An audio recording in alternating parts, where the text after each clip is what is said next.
Vamos a leer dos capítulos de un texto que se llama ¿Para qué sirve el psicoanálisis?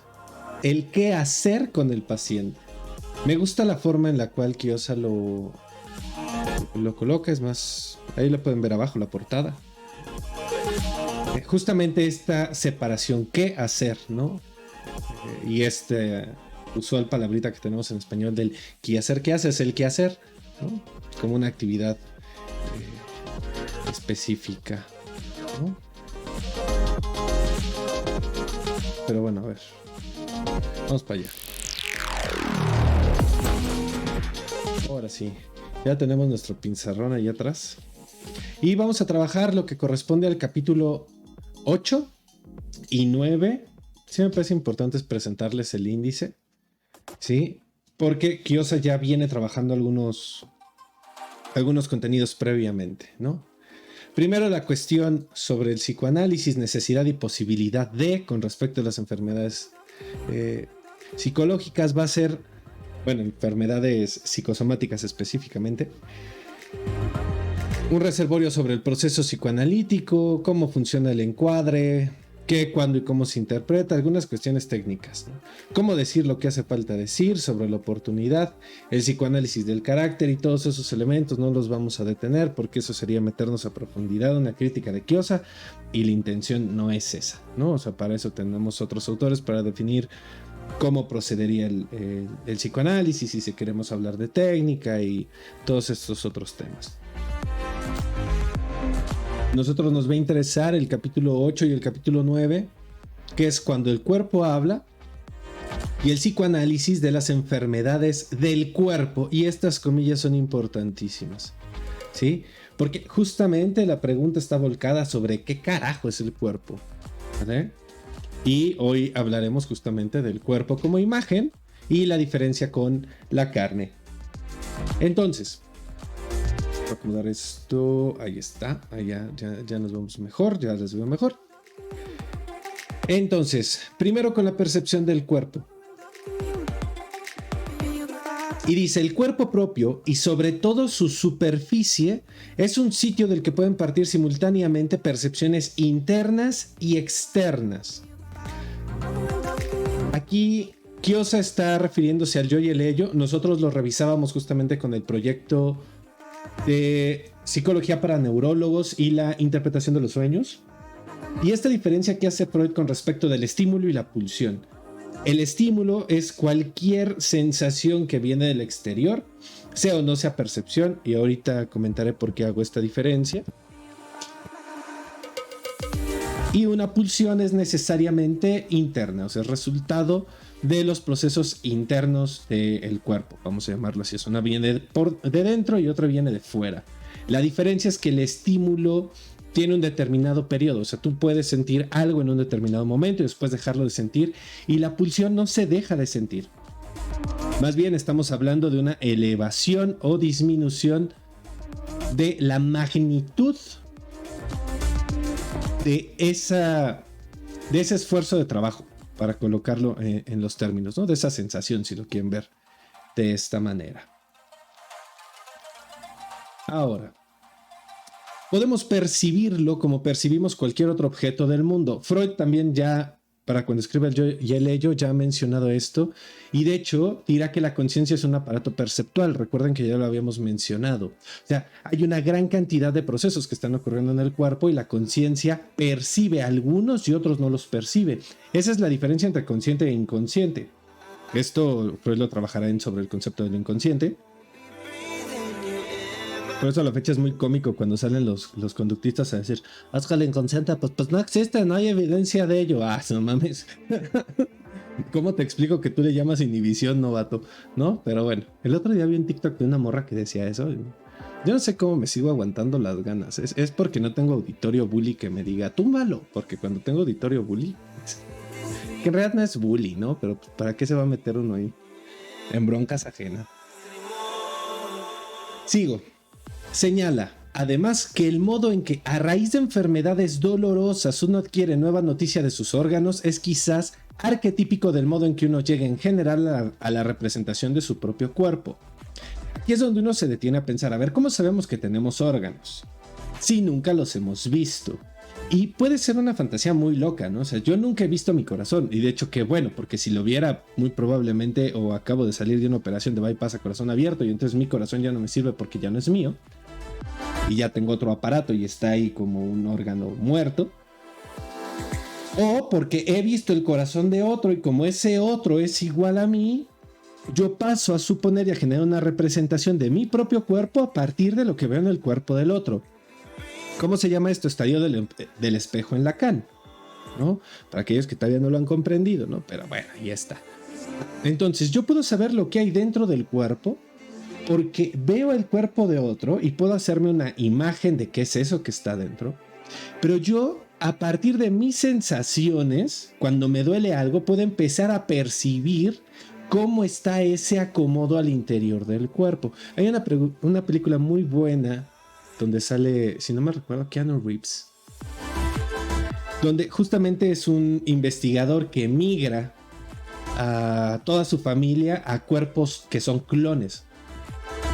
Copia todo el marcaje cerebral, todo esto lo copia, crea un cuerpo clon y entonces copy-pastea la conciencia, o sea, todos los marcajes del cerebro los copy-pastea.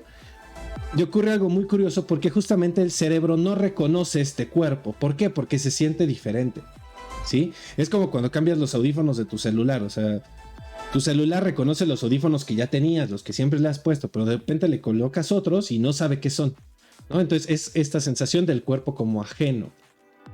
¿Dónde podemos encontrar esto? Bueno, personas trans los llegan a decir, personas que tienen disforia corporal, que no es solo el fenómeno de los transexuales, transgénero sería otra categoría, que son aquellas personas que sienten que una parte de su cuerpo no es de ella, ¿sí? Porque no es que no la tenga enmarcada o incrustada a nivel neurológico, pues eso sería otro problema de otra índole, pero más bien la representación ve esa parte del cuerpo como ajena, no entra dentro de la construcción de la imagen. Si nosotros dibujamos un monito de palitos por hacer la representación de lo que sería el cuerpo, fácil y sencillo, y entonces imaginamos que hay un cuadro a partir del cual yo tomo conciencia, yo voy a decir que la cría al inicio tiene conciencia de esta parte, la bolita de carne, pelo y baba esa que nace, va a empezar... Voy a colocar de esta forma. ¿Qué va a ser? Exacto. Va a empezar a hacerlo de esta manera, ¿no? De arriba hacia abajo y de adentro hacia afuera. Todo lo que quede por fuera de esto, no tengo yo conciencia del cuerpo. Entonces, si queda por fuera mi pie, yo voy a hacer que mi pie no es mío, ¿no? De hecho, si llegaron a ver Los Locos Adams, por ahí andaba una manita, si no me recuerdo si eran Los Locos Adams, una manita que se mandaba sola, ¿no? ¿Por qué? Porque no tenemos control sobre el cuerpo, ¿sí? Ya nada más desde ahí se te cae la ilusión de voluntad, ¿no? O sea, que tú seas amo, dueño y señor de tus acciones, pues ahí ya perdiste, chavo, ¿no? Entonces, esta es justamente la cuestión de la cual nos está hablando. Nosotros sentimos a partir del dolor, cuando percibimos dolor empezamos a generar representaciones que nos hablan de cómo construimos, de la construcción del cuerpo. Esto quiere decir que el cuerpo se construye como imagen al interior del aparato psíquico a partir de las representaciones resultado de la sensación y o percepción. Llegaremos allá. Tanto lo que llamamos percepción de uno como lo que denominamos percepción interna, remiten a la sensación de que uno está percibiendo. O sea, yo me doy cuenta de que siento. Usamos la palabra percepción en un sentido muy distinto del que adquiere cuando nos referimos a la función de percibir el mundo, de modo que sería más exacto entonces decir que se trata de una sensación. Cuando estaba releyendo este texto me acordé de esta diferencia que yo decía, bueno, es que ahí está, y entonces de repente uno recuerda que, mira, de aquí lo saqué, de aquí lo leí, ¿no? Por eso son importantes las citas, pero bueno, no podemos tener citas todo lo que tenemos en la cabeza, ¿no? Al rato que lleguemos al análisis de Kuroko habrá un momento ahí importante con este tópico. ¿Cuál es la diferencia? Vamos a decir que las sensaciones son constantes y la percepción va a depender de la atención. Ahorita vamos a llegar allá, ¿no? Esa es la principal diferencia. No a toda sensación le pongo atención. Deberíamos empezar a liberarnos del prejuicio de que lo psíquico está dentro del cuerpo, dentro de la cabeza o en algún otro lugar. La noción de espacio, cuando de lo psíquico se trata, es una noción metafórica.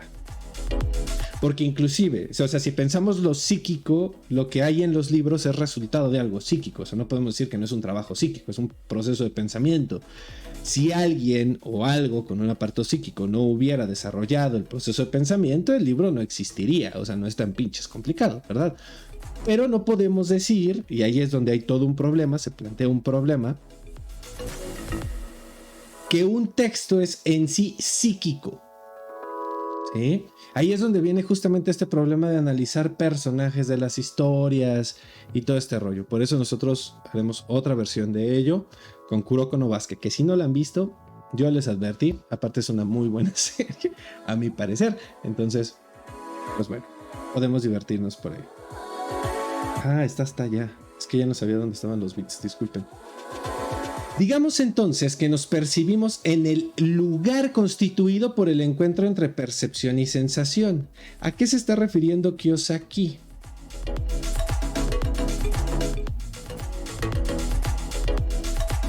Imaginemos dos superficies que se encuentran. Y estas dos superficies,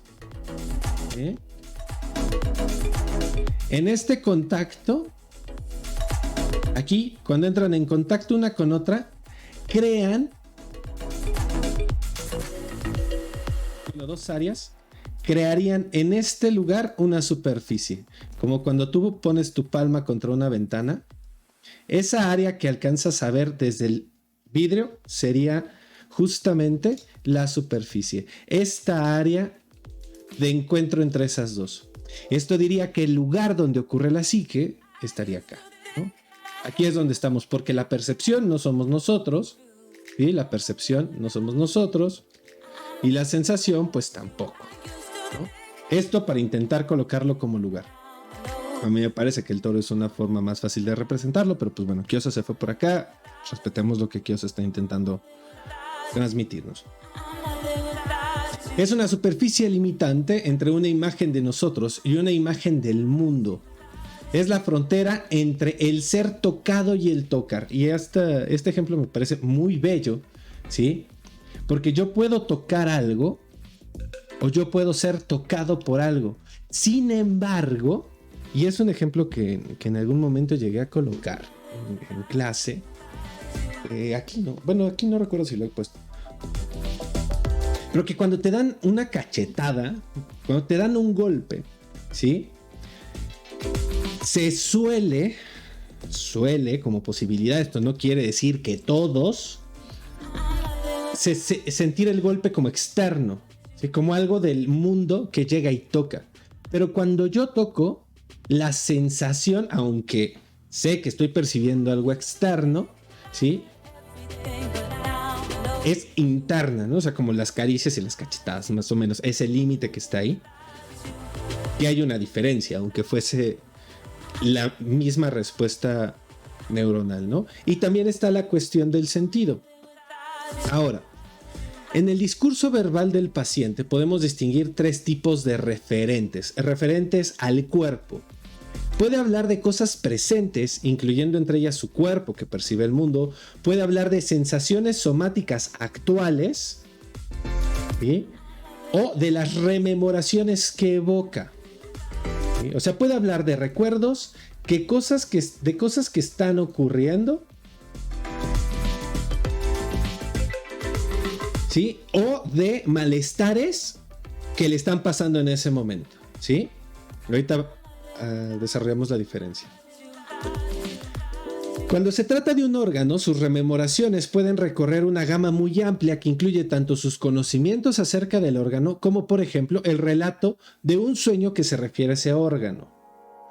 Aquí es donde ya empieza a tener sentido justamente todo el rollo de la historia, ¿sí? Y del vínculo verbal. ¿Qué es lo que decimos de los órganos? Lo va a colocar un poco más adelante, pero me voy adelantando.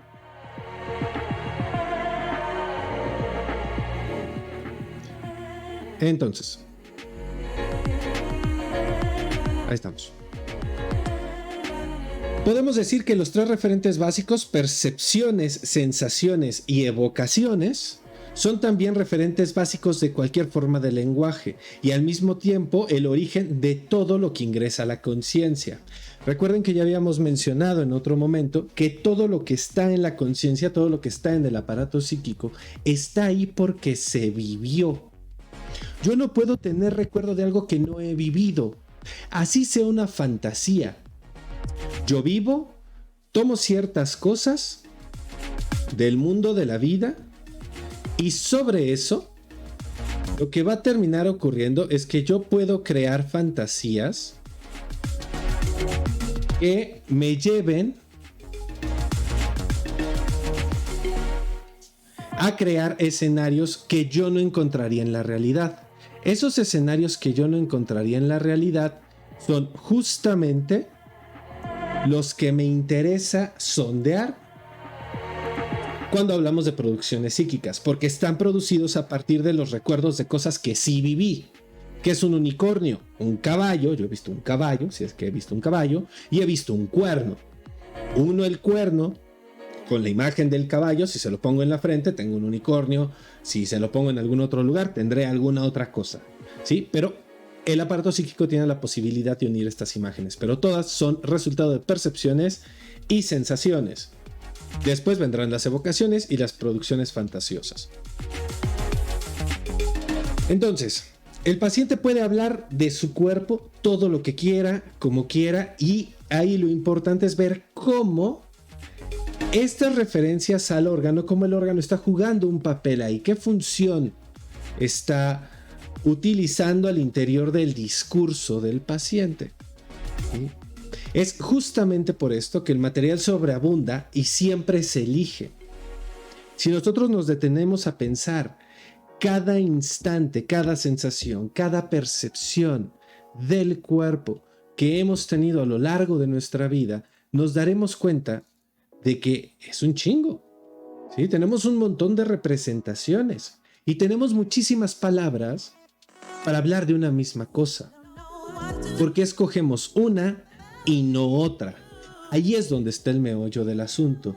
Ahí es donde se juega todo el tema del psicoanálisis. ¿Por qué ese síntoma y no otro? ¿Por qué esa conducta y no otra? A diferencia tal vez de muchas de las psicologías y de entrada la psicología conductual, que es de, bueno, esta conducta, sí, vamos a ver, esto, date cuenta que es irracional, vamos a cambiar. ¿Sí? San se acabó. ¿Por qué? Pues porque no te conviene, no te ayuda. Bueno, habría que preguntárselo. Pero ahí es donde está el lugar. De modo que hay veces en las que el analista escucha lo que el paciente dice. Hay otras en que registra lo que el paciente le hace con lo que dice o cómo lo dice.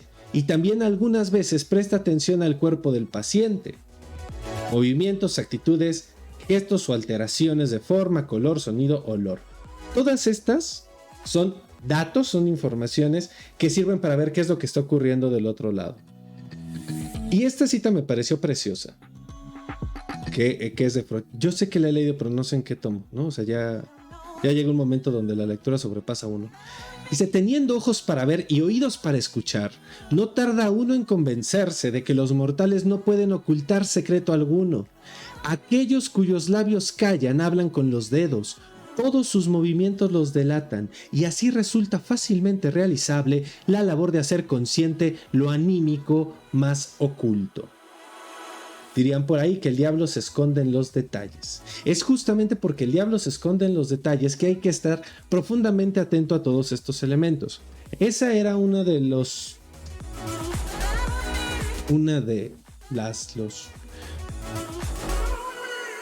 esa era una de las principales causas de reanuencia a las sesiones a distancia. Es que hay información que se va a perder, es que la sensación que te genera el paciente, es que el tono de la voz, inclusive aquellos que ya hayan tenido sesiones en línea, sabrán que si se corta la conexión, de repente Skype te adelanta la voz y la pone todo en un lugar y entonces tú puedes escuchar una palabra junta que tal vez estaba separado. O se cae la conexión y entonces perdiste algo y esa es información que no se recupera. Ahora, no podemos decir que no se puede, porque claro que se ha podido, ¿sí? Y tiene sus diferencias. Pero este es el elemento. Nosotros sabemos que miente. Ahí está, sale, no lo puede ocultar. La pregunta es ¿por qué miente? No el hecho de que miente en sí. Todo el mundo miente. Timorato el que diga que no. Ahora, los usos del lenguaje conservan expresiones que perduran precisamente porque consignan lo que sabemos de manera inconsciente y nos muestran que ese conocimiento ha aflorado ocasionalmente en distintos pretéritos. Aquí, y lo enuncio de una vez, de repente Quíos hace uso de estos elementos poéticos que yo creo que en algún lugar se puede prestar a confusiones porque dice, ay sí, lo espiritual, y dices, güey, no. O sea, neta, no. No. No hagas eso. Pero bueno. ¿Qué es lo que ocurre? Hay un ejemplo muy chistoso para esto, ¿no? Que el otro día también lo veía en TikTok. Que dice, ¿se han preguntado por qué uno hace esto con los pepinos? O sea, le cortas la punta y lo empiezas a tallar. Es que mi abuela decía que había que hacerlo, pero no entiendo cuál es el sentido. Una vez pensando eso, de una forma muy rara, dije, a ver, ¿por qué le cortas esa parte? O sea, ¿por qué tienes que tallar el pepino para quitarle lo amargo? Y de repente me acordé de la Edad Media, de aquellos momentos en los cuales no había jabón y dije, bueno, pues tal vez sea buena idea quitarle lo amargo al pepino antes de comérselo, ¿no? Bendito albur. Y quien entendió, entendió y yo creo que más explicación pues no hace falta. Si no, me mandan un mensajito y no ponen... No es cierto, sí lo podemos decir, ¿no? Pero creo que el ejemplo queda muy claro. Ahora, la envidia pone verde. Más allá del uso del lenguaje, si alguien llega y dice, no, es que me pongo verde de la envidia, tú ya sabes que la palabra verde está asociada con envidia de alguna u otra forma. Por eso puede empezarse a sustituir, puede empezar a desplazarse los contenidos y en vez de decir, siento envidia, puedo decir siento verde. O sea, chinga, ¿cómo? Porque hay una frase que dice, la envidia pone verde.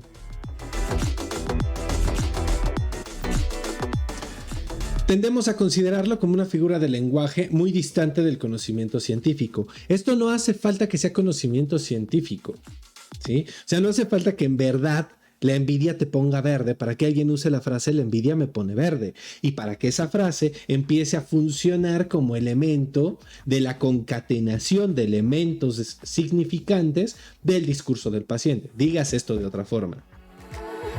Alcanza con que alguien lo diga para que eso tenga efectos y para que pueda ser usado.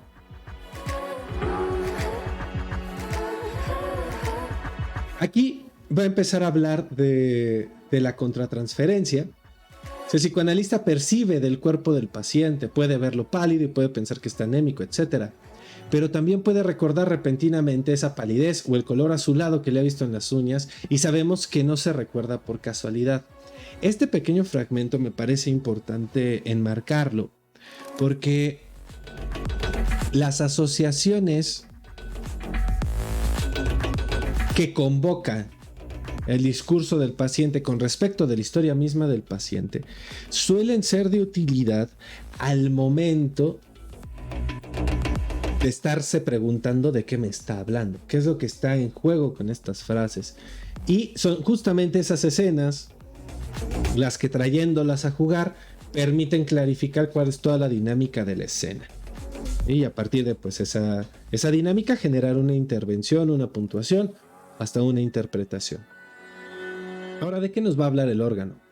Aquello que del cuerpo se percibe se registra como cuerpo solamente en la medida en que lo ignoramos como signo o como símbolo de un estado del ánimo.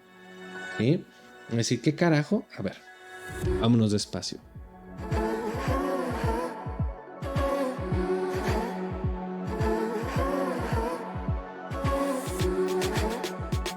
El cuerpo está sintiendo cosas. Esas cosas nos pueden o no nos pueden decir algo.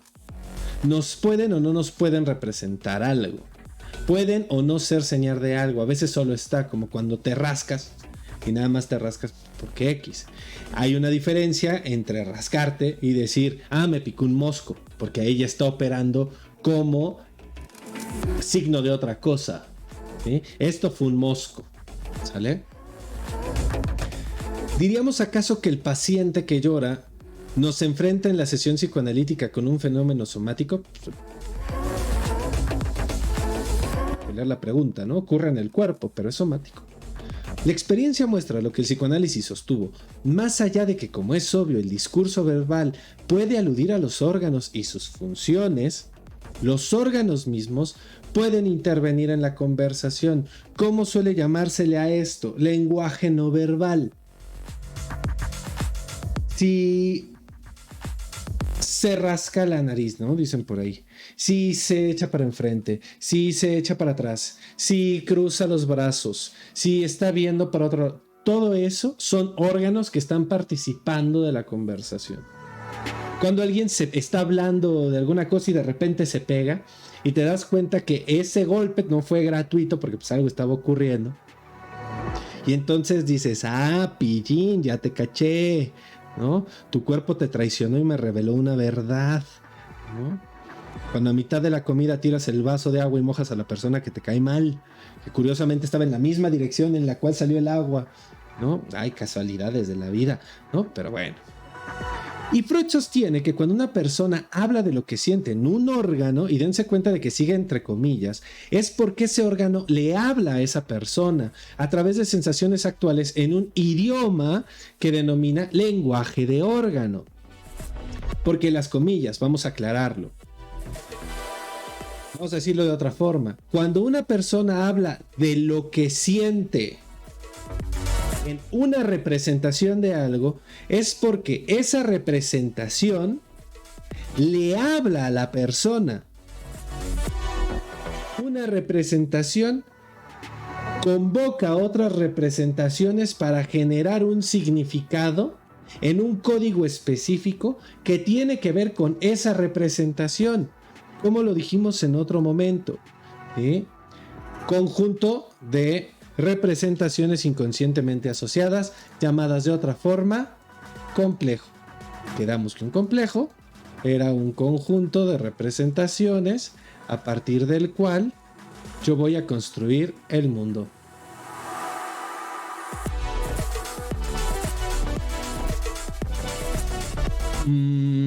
Sí y no.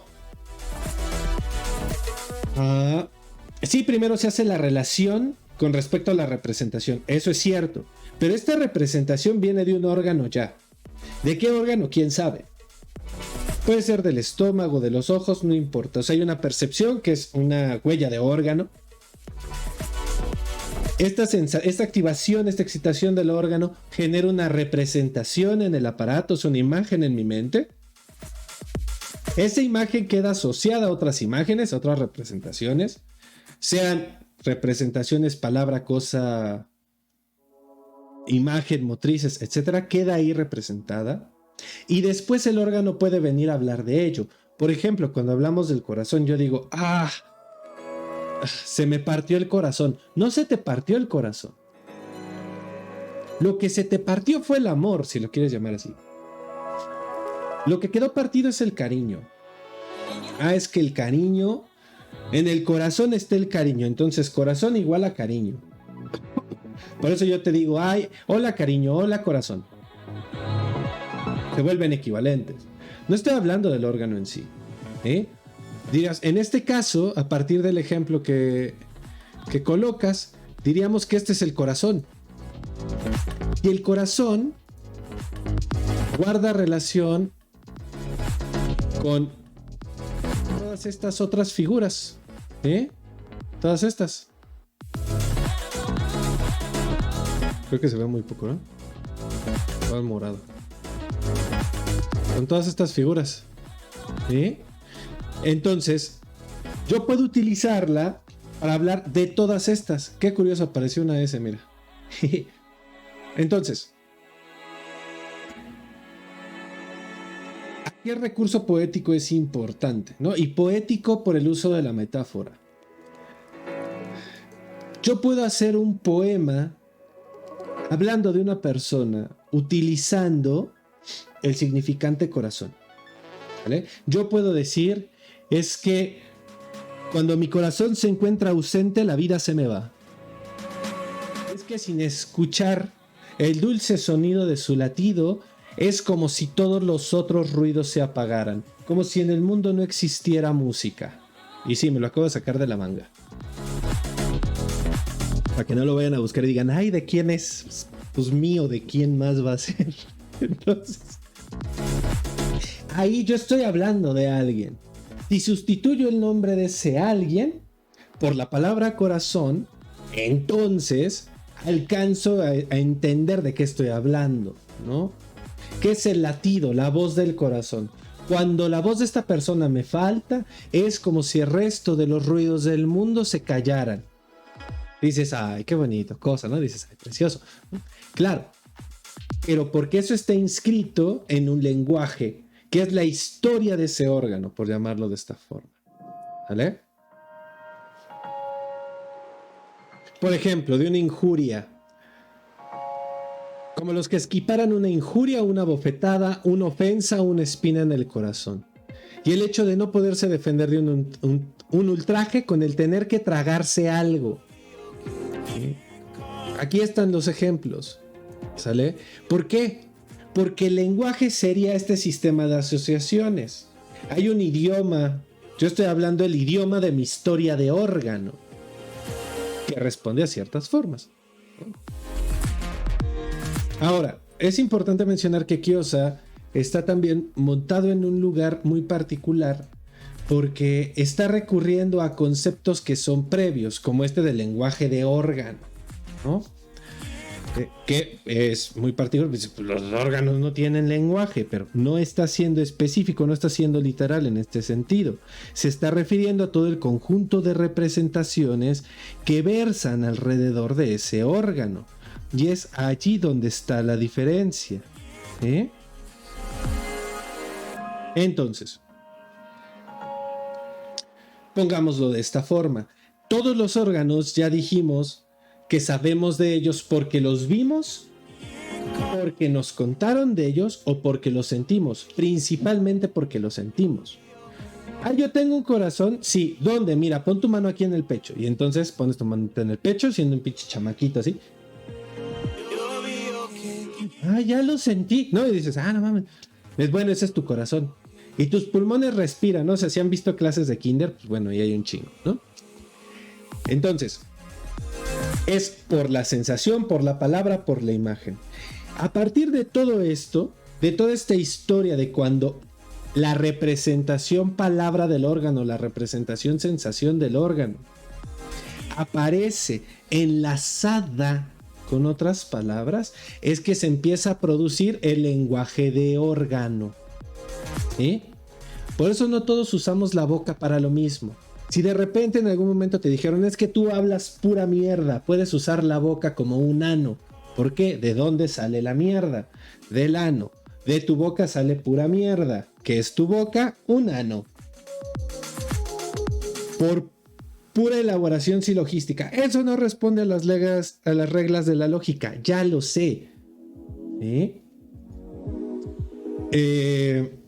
Es que ahí depende si se percibe o no. Podríamos decir que en su gran mayoría todo es inconsciente, ¿no? Y para quitar esta confusión de una vez, piénsenlo de esta forma, ¿vale? Todo lo que sentimos es inconsciente. Todo. ¿Por qué? Pues porque al pinche aparato neurológico le valió madre y entonces no tenemos conciencia de todo lo que nos pasa. Sería bastante enloquecedor si no pudiéramos vincular la atención a algún lugar. De todo esto que es inconsciente, ¿sí? Inconscientes somos todos. En algún momento un área se va a aislar, entrar en contacto con el mundo, por eso lo superpongo de esta manera, ¿sí? Y todo lo que esté al interior de esta área será consciente.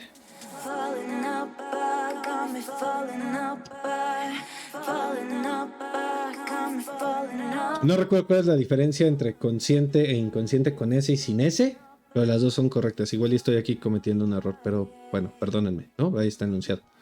Ya después, si es necesario, lo corrijo. Pero bueno, no importa. Usos del lenguaje. Esta parte que es aquí la vamos a llamar yo. Todo lo inconsciente es ello, o sea, todo es ello. Del ello en algún momento se separa una parte que es el yo y después ya vendrá el super yo y todo lo que tú quieras. ¿Vale? ¿Qué es lo que ocurre? El inconsciente va moviéndose, hay elementos que entran y salen, por llamarlo de esta forma, en tanto percepción, porque es lo que está diciendo Freud, entran y salen, ¿sí? Entonces, esto es lo que lleva justamente a Lacan a proponer la figura de la banda de Moebius, ¿sí? Que tiene un solo lado. Porque la representación en algún momento es consciente y en otro lado es inconsciente, ¿vale? Entonces, en el momento que yo lo digo es consciente. Pero esto que yo estoy diciendo, lo que yo estoy diciendo a nivel de la cadena por acá arriba, ¿sí? Todo lo que yo esté diciendo acá tiene a su vez un correlato que lo determina desde sus raíces inconscientes. ¿Sí? Por eso es que de cada palabra, simplemente deténganse a pensar, ¿qué palabras se utilizan para hablar con alguien? Si tú tomas y alguien te dice, ay, cosa, neta, te amo, güey, o sea, es que qué lindo está. Si tú vas siguiendo la cadena y dices, este hijo de puta me está diciendo que bla, bla, bla. Pero la misma exacta frase puede tomar otro camino y entonces significar una cosa radicalmente opuesta. Yo puedo usar la misma concatenación de palabras, pero dependiendo de la entonación, del contexto, van a significar diferente cosa. Entonces, desde esa definición podríamos decir que todo es inconsciente, pero que hay una gran parte que se puede hacer consciente. ¿Sale? Ahí es donde estaría justamente el juego. Ahora, la expresión lingüística nos parece una simple metáfora porque las sensaciones que acompañan a esas emociones y las expresan se hallan hoy debilitadas, aunque en su origen encontraban su sentido en su adecuación afín. O sea, el lenguaje también ha ido evolucionando. ¿Vale? Esto es algo que me parece importante, que muchas de estas políticas de la identidad tendrían que revisar. No sé si lo revisen los estudios de género, aún no lo sé. Sé que Judith Butler, que ahorita la ando leyendo, sí, ahí más o menos le hace una idea, pero creo que sí hay usos del lenguaje que hay que entender de dónde vienen para después poderlos cambiar. Porque si no, no alcanzamos a entender porque hay cierta agresividad que en su momento fue adecuada a fin, pero hoy ya no, y entonces que se vuelve desadaptativa. ¿Sale? Porque la adaptación depende del contexto. Y hice un TikTok al respecto, pueden irlo a buscar, ¿no? Y si no, pues lo comentamos otra vez. Ahora, Weizsäcker dice, sostiene que cada órgano participa hablando en el conjunto de voces del organismo entero. Pero un órgano no puede tener mayor riqueza de vocabulario que la que su estructura y su función condicionan. Tú no vas a escuchar a alguien que no sea lacaniano y que haya ahondado un poco y que haya escuchado la frase. Va a decir, no mames, yo pienso con los pies. Es decir, ¿de dónde sacas esa mamada? ¿No? Y ese ejemplo de Lacan es muy particular porque dices que es significante, no es lo importante. El inconsciente le da igual. ¿Sí? Si el significante pies sirve para representar lo que quiero decir, va a pensar con los pies.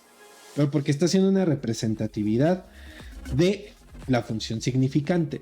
Los pies no te sirven para pensar. Si tú te das cuenta, de la gran mayoría de los recursos simbólicos, los pies sirven para andar, sirven para caminar, sirven para patear, sirven para pisar, porque son los relatos adecuados a fin que ocupa ese órgano. O sea, el órgano, no voy a decir, que me engañaras fue una puñalada en el pie. Y dices, ¿qué, güey? O sea, como, ¿por? Es como cuando te sale un callo entre los dedos del pie izquierdo. Pues, dices, güey, pues sí está muy creativo tu metáfora. Pero así que digas, no mames, ese pinche sentido tiene, está bien, cabrón. Pues no. ¿Verdad? Entonces, cada uno de ellos tiene su dialecto, su código lingüístico particular y específico, formado por unos pocos vocablos que determinan su propia manera de hablar. Vayan a los relatos. Por eso es importante leer una gran parte de relatos infantiles y de mitología para poder entender de dónde viene, ¿sí? Las palabras a partir de las cuales podríamos o no relacionar ciertos elementos con un órgano. Si conocen a alguien que vende Mary Kay,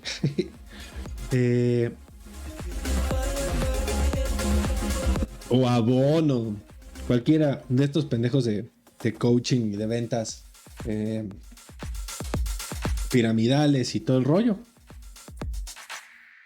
sabrán este rollo de las personalidades, ¿no? Que están los rojos, los azules, los verdes y los amarillos. Y que esto viene de un acomodo de personalidad de los griegos, donde estaba el flemático, el melancólico y los otros no me acuerdo, ¿no? Ni importan. Pero cada uno de estos estaba basado en una sustancia. ¿Cuáles eran esas sustancias? Flema verde, flema negra, flema amarilla y sangre. Flema roja. Hay que ser tan elaborados. Flema negra, melancolía, azul. Flema roja, sangre, pues bueno, ahí están los rojos. Amarillo, flema amarilla, pues bueno, los verdes. Cada una de estas sustancias, los griegos las veían cuando alguien padecía de un órgano. ¿De dónde viene la diabetes mellitus? Mielitus, de que la orina sabía azúcar, güey. O sea, que había diabetes que en los griegos. Pues eso dicen, ¿no? O sea, yo no soy médico, vayan y pregúntenle a un médico, zapatero a sus zapatos, pero eso es lo que se dice, esa es la lectura. Entonces, por eso se llama diabetes mellitus, porque la orina sabía a miel, ¿no? Si les da asco, pues vayan y pregúntenle a Hipócrates. Yo creo que él no tenía laboratorios chopo para poder hacer mejores análisis, ¿no? Pero de ahí viene. ¿Por qué? Porque lo están viendo en la percepción inmediata.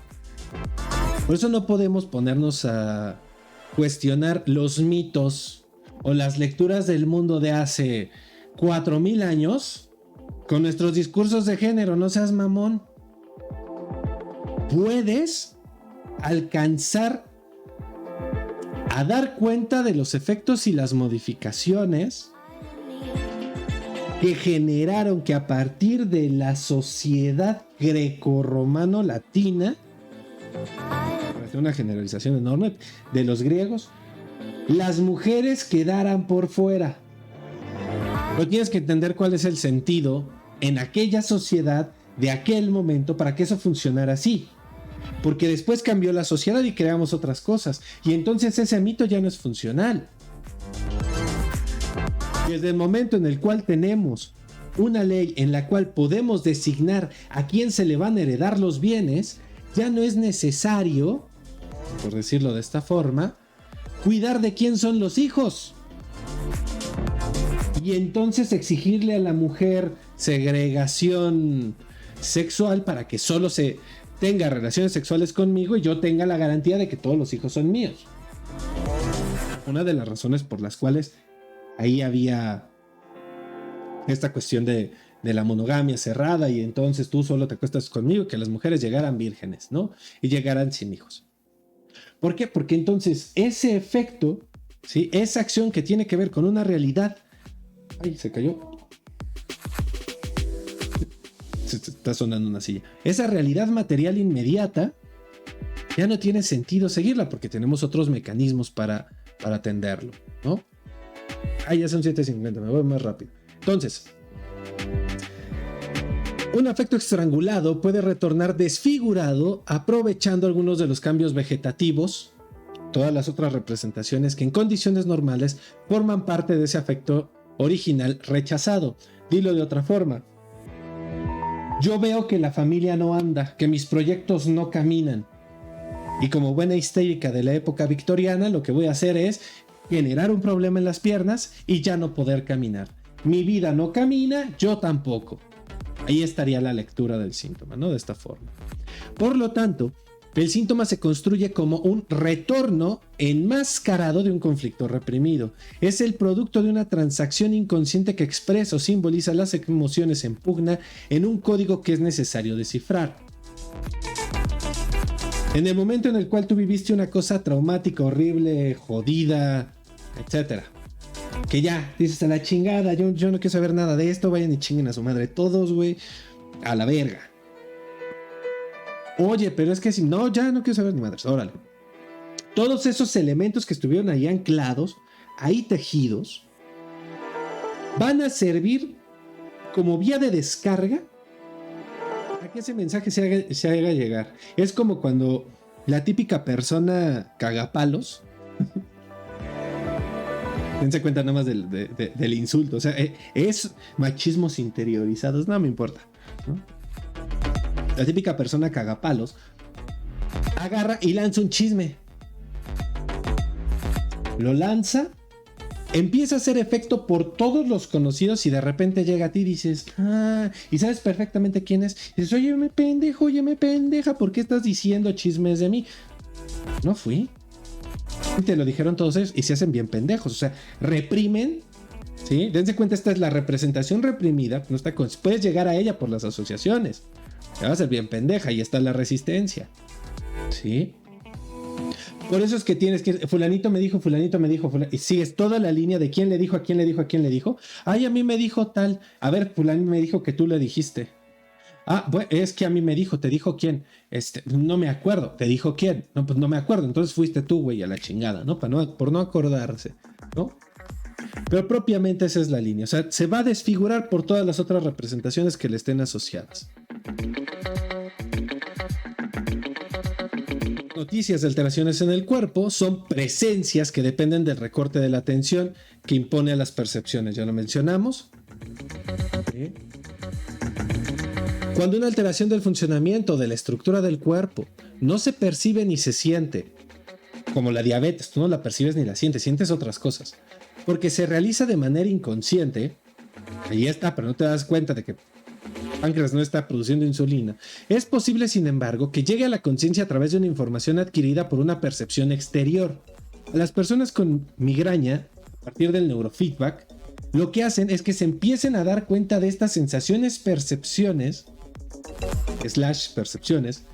que vienen antes del ataque, antes de la crisis de migraña, para que aprendan a detectarlas y en ese momento tomen una acción efectiva en un tiempo efectivo para evitar la migraña. O sea, tomarse su medicamento, sea recostarse, sea lo que tú quieras, gustes y mandes, lo que te mande el médico para el dolor de cabeza.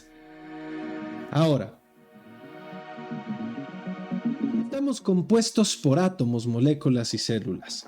Pero esto no cambia el hecho de que un hombre, además de ser un conjunto de átomos, moléculas y células, es también un compuesto formado por un conjunto de historias. Ya quedamos que ahí está el neurofeedback y de repente me está diciendo esta persona que esto significa que voy a tener migraña. Eso ya es una historia. Y como es una historia, entra en juego en la forma de leer el mundo. Y se va a repetir. Porque como ya está enmarcado en memoria, ya puedes utilizarlo como parte de tu biblioteca de entendimiento. Da un ejemplo de Picasso muy peculiar. Espérame, lo salto. Una cosa es lo que uno es físicamente hablando y otra de dónde viene uno y sobre todo hacia dónde va psíquicamente. ¿Sí? Y aquí es donde podríamos colocar como ejemplo esta diferencia entre cómo terminan unas enfermedades y otras dependiendo de la predisposición del paciente. A eso no te va a garantizar que te cures, ¿no? O sea, estas historias de soy superviviente de, pues yo soy tal, échale ganas, porque entonces, pues no necesariamente, ¿no? O sea, tú le puedes echar muchas ganas igual y eso no tiene solución, ¿no? Puede ser. Las hay de éxito, las hay las que no. Pero bueno, ahí es donde va la cuestión. Hay gente a la que le dicen, ay, tienes la enfermedad que tú quieras y se les deshace la vida. Y hay otros que a partir de que los diagnostican, dicen, güey, pues tengo poco tiempo, ¿sabes qué? A la chingada me voy a poner a hacer todo lo que he querido hacer y no hacía porque según yo tenía tiempo, ahora no tengo tiempo, ahora me voy a poner a hacerlo. Y les cambia la vida. ¿Vale? Pero eso tiene que ver con la historia. Si la enfermedad haya sido la misma, un cáncer, si ustedes quieren. Citas de Weizsäcker. No se puede traducir el idioma de las enfermedades al dialecto de la física y la química, y si a pesar de todo se hace, se cometen errores. Esto lo vimos justamente con la propuesta de Bunge en las primeras sesiones, donde hacían este apartado de los niveles de funcionamiento de la enfermedad y del cuerpo. Si lo recuerdan, que de hecho propusimos un quinto nivel, que era donde estaría movida la cuestión de la historia y el tiempo, y ahí es donde estaríamos colocados nosotros para nuestra lectura del síntoma y la enfermedad psicosomática.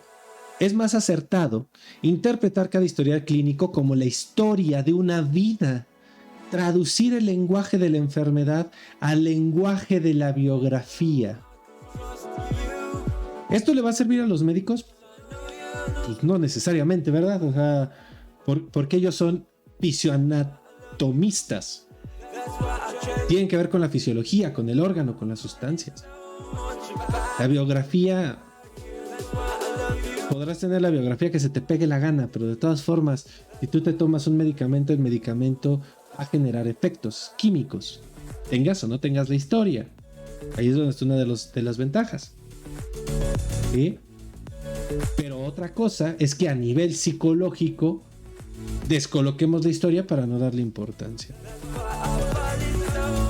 Yo quisiera ser lo suficientemente joven para poder empezar ahora esta tarea, pero espero confiado que vendrán investigadores más jóvenes que yo para llevarla a cabo. Y Kiosa sostiene una cuestión similar, confío en que vendrán otros más jóvenes y entonces, pues bueno, aquí estamos los más jóvenes, pues porque ellos ya se murieron, ¿verdad? Y del otro lado pues, están los aún más jóvenes, que valdría la pena que pues, nos pusiéramos a chingarle, ¿no? Para trabajar y sacar todo este rollo adelante. Ahora, el cuerpo en sesión. Hay 3 maneras de referirse al cuerpo. De la misma forma en la cual había 3 formas de nombrarlo, ahora yo me puedo referir a él. Rememoración consciente. ¿Sí?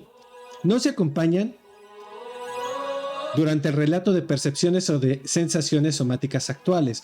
Yo agarro y te cuento, ay mira, fíjate que el otro día me estaba doliendo la cabeza, ¿sí?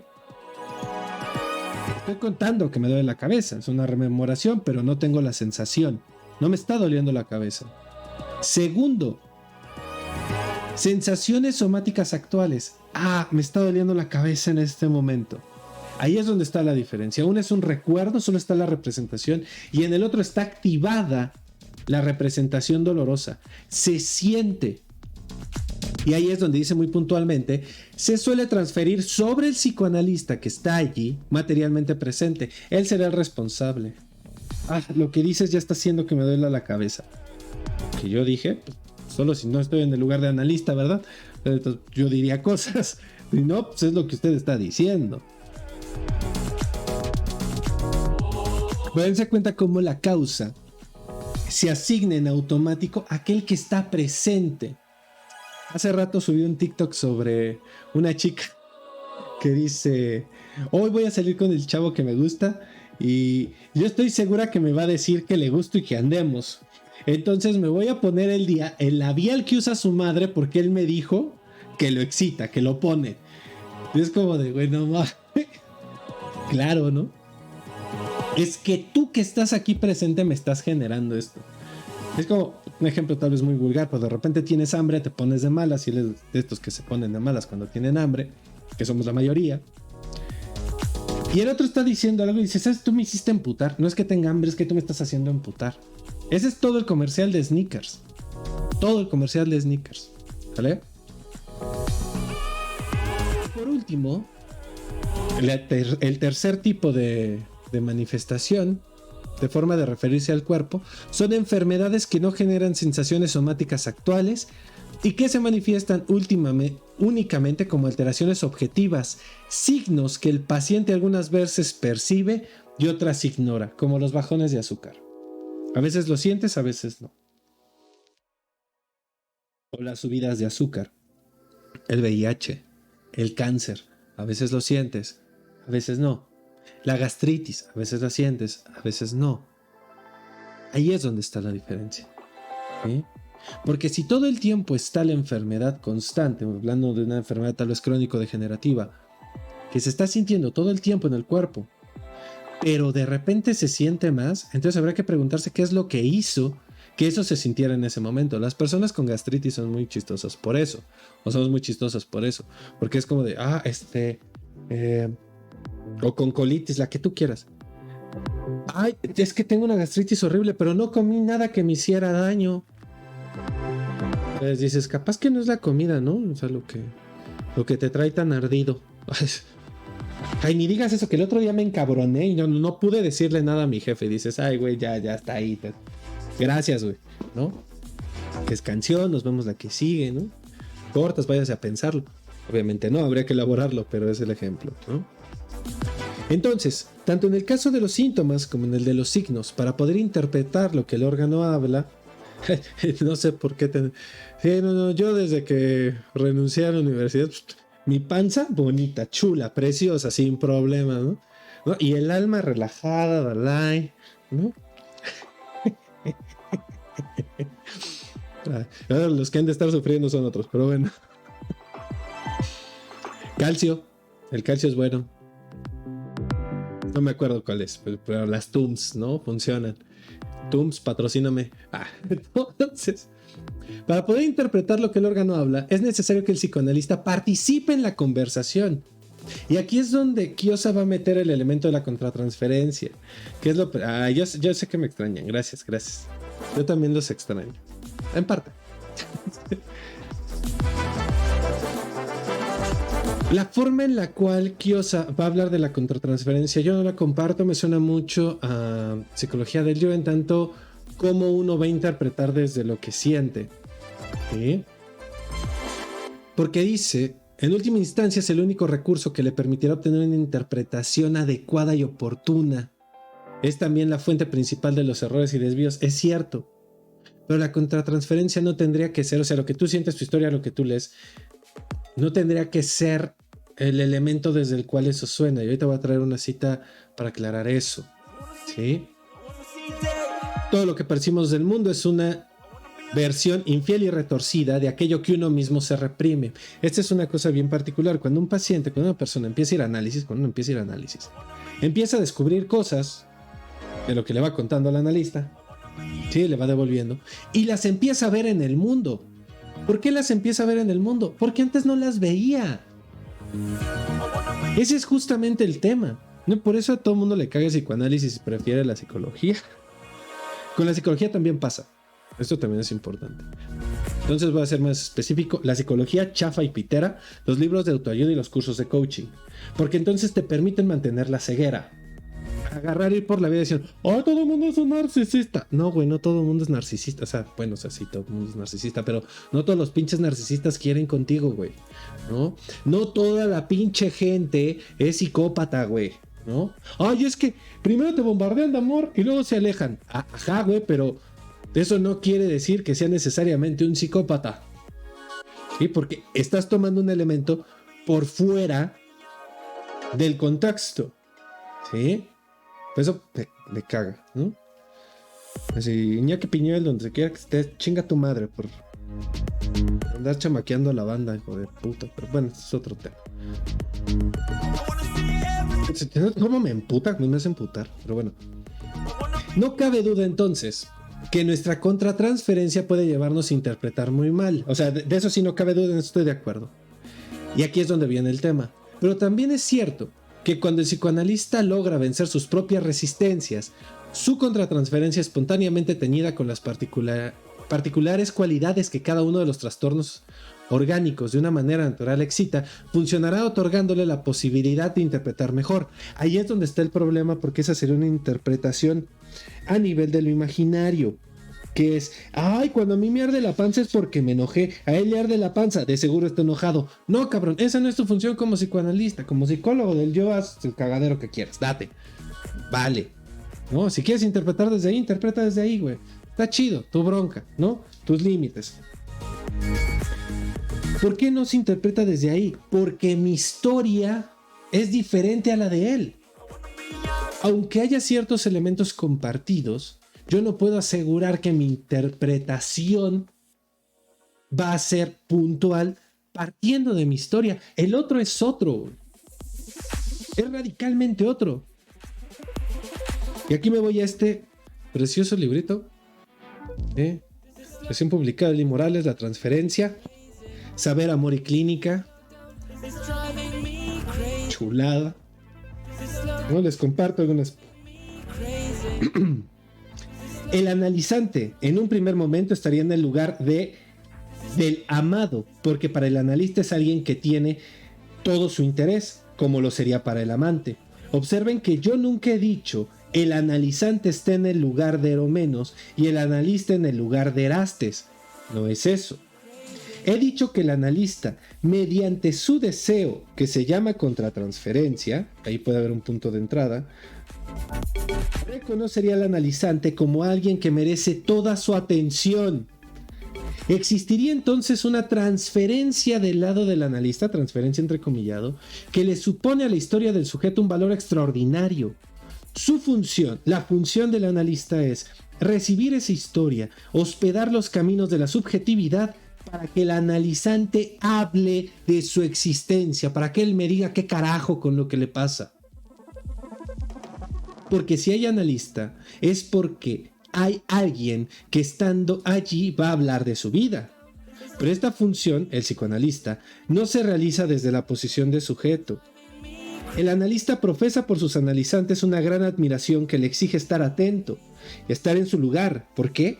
Porque cada sujeto que va a mi consultorio con sus quebrantos, sus tristezas y sus laberintos, me exige estar a la altura de esos abatimientos. Estar a la altura del sufrimiento del otro. Si no, dedícate a otra pinche cosa, pon un puesto de quesadillas, cabrón. Espérenme, voy a estrenar, clip. Ya voy a hacer clips.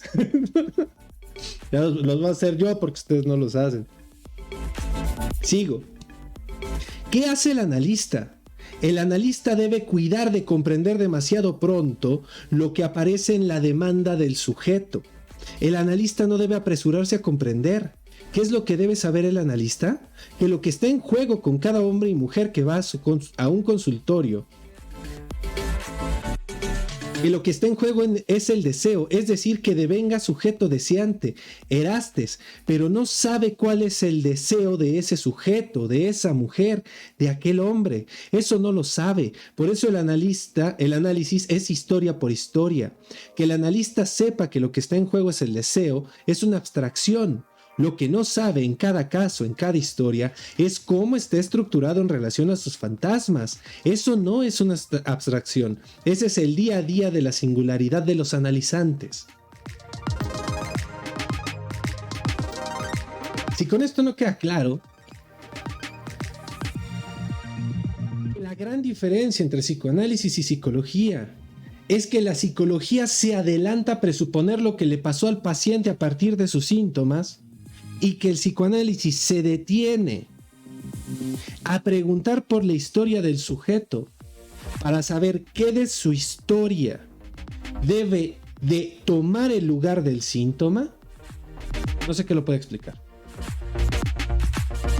Ahí es donde está esta discrepancia entre la medicina y la filosofía como base epistémica de la psicología y de la clínica, ¿no? Principalmente la psicoterapia. Los psicólogos laborales, porque clínicos laborales no hay. Es un lapsus resultado de este Iñaki Piñuel. Aparte es RH el vato. Los RH son los traidores de la psicología, déjenos ahí. No, no es cierto, no es cierto. Si les gusta el RH está chido, ¿no? Pero no hacen clínica. O sea, también hay que saber que eso no es, ¿no? ¿De dónde salió todo este rollo del coach? De la psicología organizacional. Vamos a ver cómo hacerlos más productivos. Güey, pues no se trata de eso. ¿Sí? Ahora, hablará de ciertos elementos de la técnica habitual del psicoanálisis. Lo que me interesa es esto. Durante el ejercicio cotidiano de su práctica psicoanalítica con este tipo de afecciones, deberá conformarse la mayoría de las veces con limitar su interpretación al terreno de los significados secundarios que revisten a los que son específicos del trastorno somático que el paciente padece. Esto es apegarse a la historia del paciente. Ahí concuerdan. Por eso la principal crítica que hacen en este nivel es hacer de la contratransferencia una herramienta. No lo sé. Y menos interpretativa. Habría que apegarse al discurso de lo que el otro está diciendo. Si no voy a usar, si no voy a prestar atención a lo que el otro está diciendo, ¿para qué chingados lo escucho? ¿Qué carajo? Que vaya, me mande un audio, me llena el formato y ya, como hacen en los hospitales, ¿no? Que a mi parecer es una cosa bien triste. Bien pinche triste. Pero bueno, hasta ahí, ¿por qué la enfermedad funcionaría como funcionaría? ¿Sí? Entonces, tenemos una vivencia que está capturada en un órgano. Este órgano, en su enfermar, puede hablar de ciertos elementos de esta historia, y esta historia hay que traerla, construirla y elaborarla para saber por qué en ese órgano pueden estar apareciendo problemáticas emocionales, de pensamiento, de vínculo, de lo que ustedes quieran, históricos, psíquicas del paciente. Y esto nos pasa a todos. Oye, es que yo tengo un malestar en el cuerpo. Detente a pensar. A ver, ¿qué estabas haciendo cuando te empezó a doler el estómago? ¿Qué estabas haciendo antes? No, pues estaba pensando esto, estaba sintiendo esto y antes pasó esto. Entonces de repente, no sé, descubres que estabas radicalmente amputado. Y es que fulanito, entonces empiezas a mentar madres y hasta se te va la gastritis, ¿no? Puede ser. ¿Por qué no? Dame un segundito.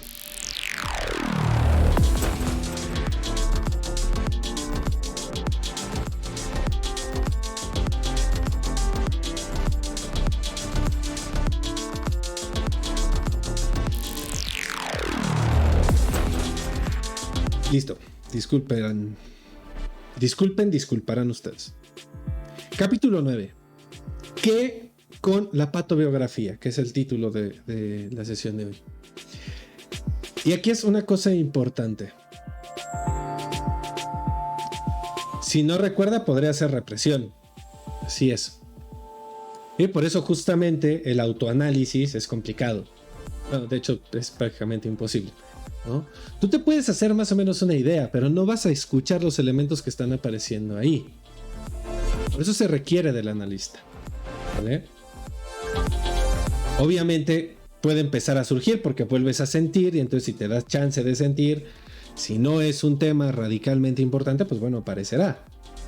Si no, pues bueno, eso ya es otra cosa. Ahora, también es importante esto. A veces una pipa es solo una pipa. A veces una gastritis es solo una gastritis. Bien. Entonces, el estudio patobiográfico es la propuesta de Chiozza para atender las enfermedades psicosomáticas. Y empezará hablando de lo que es el material somático. Colocará el ejemplo justamente de masticar un caramelo y dirá, a ver, lo está masticando con el cuerpo, con el alma, y dirá, no hay gran diferencia. Cuando nos enfermamos siempre en cuerpo y alma. No vas a ver a alguien que está enfermo de cuerpo y entonces está de poca más así, ¿no? O sea, ¿por qué no, güey? ¿No? O no vas a ver una persona que está radicalmente deprimida, que es una enfermedad del alma, subiendo el pinche Everest, ¿verdad? Pues no va a pasar, bueno, quién sabe, no lo sé. ¿No? Capaz que no falta. Yo estaba deprimido y subí el Everest. Nos vale madre, güey. No, tú puedes hacer todo, güey. Ya. Mi curso de coaching, güey. Curso de coaching, pops. Bueno, regresando. Yo puedo registrar por separado en los otros seres vivos el cuerpo de su alma y el alma de su cuerpo. Descartes, o Descartes, como nos lo presentaron en la primaria, es el primero o uno de los primeros que busca separar justamente cuerpo de alma. ¿Por qué busca separarlo? De entrada yo creo que por una cuestión de supervivencia, porque en aquel momento pues no podías abrir cuerpos y entonces al güey lo iban a matar como todo mundo, porque ya saben, iglesia y bueno, cristianismo y catolicismo de aquellas épocas. Y entonces, por un lado va a colocar el cuerpo y por otro va a colocar el alma, ¿no? Quiero poner así para que no nos confundamos con el gran otro, ¿no? El alma. Al momento de hacer esta división, empezamos a creer que el cuerpo no tiene nada que ver con el alma y el alma no tiene nada que ver con el cuerpo. Es Descartes el que hace esta separación. Pero Freud lo va a volver a unir. Justamente a partir del estudio de la histeria, donde el cuerpo enfermaba para darle lugar a las manifestaciones del conflicto que estaban pasando estas personas. Segunda hipótesis fundamental del psicoanálisis, según Chiozza, consiste en asumir que el cuerpo y alma no son dos cosas sustantivas, que son en cambio dos aspectos distintos de una misma cosa, de una misma moneda, una de cuyas caras se percibe como cuerpo, mientras que la otra se siente como alma, ¿sí? Entonces estarían las dos. A mí me parece que algo que puede contradecir esto pues son justamente los estados de coma. Pero también es importante recordar que en aquel entonces pues no había las maquinitas que permiten a la zanahoria seguir con vida, ¿no?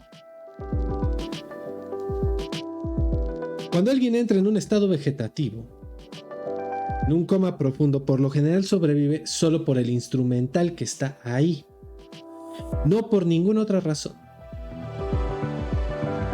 Sin tecnología eso no sería posible. No existe pues en la sesión de psicoanálisis un material somático del cuerpo. Existe en sí un aspecto somático y otro psíquico del mismo material. O sea, hay cosas que se van a representar en el cuerpo y hay cosas que se van a representar en el alma, y entre comillas alma vamos a llamarle lenguaje, representación, habla. Pero serían dos caras de la misma moneda. Sí, yo puedo decir te quiero dar una cachetada o te puedo dar una cachetada, por simplificar el ejemplo. Ahora, vivimos en un mundo de significaciones semánticas. Las cosas nos significan algo.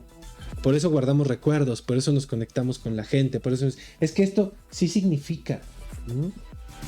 Que es lo mismo que, por ejemplo, creo que eran los pansexuales de mi sexo. Ni me acuerdo cuáles eran estos que justamente dicen, si yo no tengo una conexión emocional con la persona, no puedo acceder al sexo, no me excita sexualmente. ¿Eso sería posible sin lenguaje? No. O sea, no. O sea, los perros no se están invitando un café antes de cuando están en celo, ¿no? O sea, los perros están ahí a hacer lo suyo, porque hormonas, ¿no? Y perros es el animal más inmediato, no importa. Ahora, es necesario no confundir significado con causa. Que una enfermedad tenga significado no quiere decir que el significado la cause. Este es uno de los grandes problemas con las personas. Ay, es que de seguro, como tú estás pensando esto, por eso te enfermas. Tienes que pensar diferente. Pues ya llegaremos a... Tú puedes sanar tu vida. No funciona así, ¿no? Aún en los casos en que no podemos identificar mecanismos psíquicos, mecanismos de defensa, podemos comprender el sentido de una alteración en los órganos como el cumplimiento de una finalidad, de un propósito que suele ser inconsciente. Los ejemplos de la próxima semana van a dejar esto muchísimo más claro, ¿vale? Que esto no cancela el malestar de órgano. Sí, la fisioanatomía no la cancela.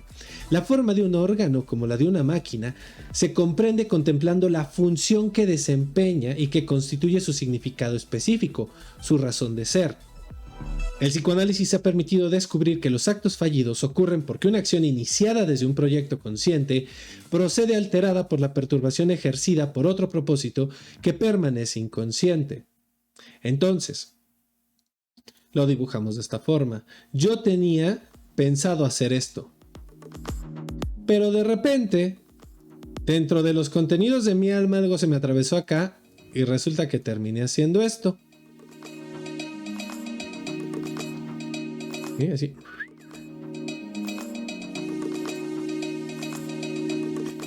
Este pedacito de aquí, como yo terminé haciendo lo otro, vamos a decir que este queda ahí en suspenso. Y digo, ay, me equivoqué. Si yo sigo la línea, mi línea de escucha va a escuchar. Yo voy a escuchar esta línea así tal cual, ¿no? Voy a decir, ah, sí se equivocó. ¿Qué dice el analista de él? Este de aquí viene de algún lugar y hay que saber de dónde. Voy a poner en rojo porque no se ve. ¿Qué es lo que asocia con este? No, pues yo asocio esto. Y entonces es alcanzar a ver qué es lo que generó este movimiento que después volvió a reprimirse. Ese es un acto fallido. ¿Hay actos fallidos que no caigan en esta fórmula? Sí, sí los hay. Sí los hay. Ajá. Sí. Pero no sé cuál sea el ejemplo porque vaya, todas las formaciones del inconsciente, sueños, chistes, actos fallidos, lapsus, siguen la misma fórmula. O sea, que a mí se me olvide algo. De hecho, aquí está el ejemplo, ¿no? Dice, alguien me pide que le preste un libro, no lo encuentro, apenas se va, me acuerdo dónde lo dejé y ahí estaba. No, ay, aquí está. Igual y no se lo quería prestar, ¿no? O me caga prestar libros y no quiero hacerlo. Pero el hecho de que el olvido me sirva para no decirle que no al otro es bastante útil. Ay, ¿qué crees? Se me olvidó, perdóname. Entonces le estás perdonando los olvidos a todo mundo. Pero los olvidos también hablan, ¿no? Ahí es donde estaría la cuestión. En ese sentido, es un acto. Pero también habría que recordar que hay actos que son pasivos. Por ejemplo, hacer nada. Hacer nada es un hacer. Por eso los términos actividad-pasividad son complicados, ¿no? ¿Me explico? No sé si va para allá la pregunta.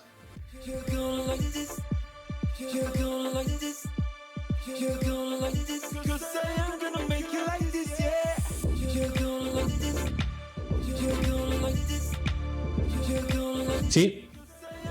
Sí, decir una cosa por otra es un acto fallido, es un acto fallido de habla, conocido como lapsus linguae. Entonces sí, es lo mismo. Decir una cosa por otra es un lapsus. Y por tanto sería un acto fallido. Cuando le cambias el nombre a alguien, cuando... Porque igual ya estabas pensando en otra cosa, ¿no? Como yo con todos estos errores que de repente ocurren, pues a fin de cuentas pues es el en vivo, hay que darle lugar al inconsciente. Ahora, cuando el paciente durante la sesión nos habla de lo que espontáneamente le ocurre, y escuchen la belleza de esto, lo que su relato de acontecimientos nos expresa, no solo nos revela sus vicisitudes con las personas de su entorno, sino que sus palabras permanecen unidas con sus órganos, ya que sus afectos y las deformaciones que esos afectos sufren hunden sus raíces en el cuerpo. Cuando yo recuerdo una escena, dicen por ahí, recordar es volver a vivir, ¿no? Que ahorita llegaremos a una definición de recordar con respecto a la etimología. Lo siento en el cuerpo. Es porque se activan estas representaciones al momento de yo estar contando una historia que puedo acceder a estos contenidos pasados. Eso es lo que a las personas no les queda clara. Clara, yo iba a decir clara, corregía claro, ¿no? ¿Qué parte de que la historia es lo importante no les queda clara? ¿No? Ahí está. Dense cuenta cómo están estos dos elementos y uno se superpone, clara, claro. Cuando tú agarras y haces una anamnesis cualquiera y lo dejas así, y ya con eso te alcanza para determinar el síntoma, estás hablando de un mero puro y llano órgano. No te da chance de dar cuenta de todas estas historias. Por eso los modelos tienen técnicas específicas. Y por eso es común que los procesos suelan alargarse. ¿Por qué? Porque se van uniendo, se van vinculando elementos de la vida y empiezas a darte cuenta de que en realidad el problema está en más lugares de los que tú considerabas, o al menos esa forma de operatividad, ¿no? Dice, podemos hacer una larga lista relacionando afectos con síntomas y signos, ¿sí? Pero los usos del lenguaje y la etimología nos ayudan a descubrir esas relaciones. Cuando decimos que recordar posee el sentido de volver al corazón, no pretendemos afirmar que los recuerdos son un producto de la función cardíaca, sino que el corazón, con su ritmo palpitante, representa privilegiadamente los sentimientos que acompañan a lo que se rememora con afecto. Cada vez que tú recuerdas algo con afecto, el corazón se mueve, el corazón vibra, ¿no? Esto puede pasar en cualquier momento. Cuando te llega el mensaje, ¿no? Y ya ves, está activo. Ay, güey. Lo sentí aquí. Ay, le puso like, güey, ¿no? Todo este tipo de cosas, ahí están. Por eso lo sentimos en el corazón. Porque el corazón, al ser un músculo que está ahí bombeando, palpitando, solemos sentir que se nos acelera, ¿no? Eso es muy claro. Es muchísimo más claro que la respiración, aunque la respiración también la sentimos. Pensamientos, sentimientos y acciones que un ser humano concibe, recibe, procesa y expresa o realiza resuenan en él, pero no permanecen físicamente en su interior. El otro día veía otro, de hecho era el mismo TikTok de la chica esta que decía, psicoanálisis no ha mostrado prueba empírica porque decía, por eso el objeto de estudio de la psicología es la conducta. No, pendeja, no. Conducta no puede ser lo único que es resultado de la mente. Tienes la filosofía, pinche chamaca, pendeja. Me emputa. Bueno, ya, voy a calmar. ¿Qué con la emocionalidad? ¿Qué con el afecto? ¿Qué con los vínculos? ¿Qué con los lazos sociales? Dejan de fuera un montón de elementos. Es más fácil desde una lectura positivista, pragmática y empírica. Sí. Pero por eso tuviste que llegar a lo cognitivo-conductual y meter el aprendizaje. Y ahorita ya estás en lo contextual. Volvemos a lo mismo. Te ganaron, papá. Ya. ¿Por qué? Porque tu epistemología no lo permitía. Si lo único que importa para la psicología, el único objeto de estudio de la psicología es la conducta, tenemos un pedo, ¿no? Entonces mejor vamos por la vida con un taser y dando clickers para que los otros hagan lo que tienen que hacer, y desde chiquitos los condicionamos como máquinas. Ya, se acabó, ¿no? Pero bueno. Todos estos elementos no se quedan en nosotros, nos atraviesan por este elemento de la conciencia. La conciencia es algo que está ocurriendo y es ocupada por un elemento a la vez. No puedes recordar toda tu historia en el mismo momento, ni decir todas las palabras al mismo tiempo. Aquí es donde Kiosa habla de lo espiritual, que es justamente la palabra con la cual yo tenía problemas, porque obviamente tú dices un circuito oscilante que sintoniza ideas, afectos y conductas que flotan en el ambiente espiritual en que vivimos. Y si yo soy fan de las energías y las almas y todo este rollo, que como persona lo puedes ser, ve, date, o sea, es tu vida, haz de tu culo un papalote y échalo a volar. A nadie le interesa. Está bien. Bueno, a ti te interesa y eso es válido. Pero que tú empieces a meter tu creencia en la producción de teoría es un problema, porque entonces todo aquello contra lo cual tú creas, tu teoría también va a estar en contra de. Estos son elementos importantes, ¿sí? Porque uno de los grandes problemas de la psicología es la objetividad. ¿Cómo eres objetivo? Habría que distanciarse de la humanidad y entonces ya no eres humano, pero bla, bla, bla, ¿no?